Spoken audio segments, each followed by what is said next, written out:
यतोऽनन्तशक्तेरनन्ताश्च जीवा यतो निर्गुणादः प्रमेया गुणास्ते यतो भाति सर्वं त्रिधा भेदभिन्नम्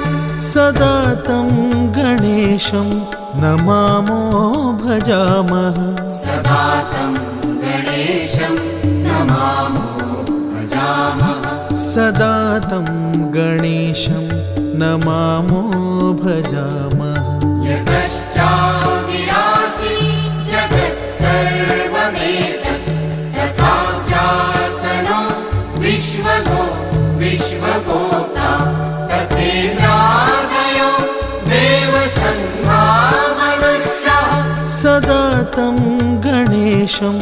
नमामो भजामः सदा तं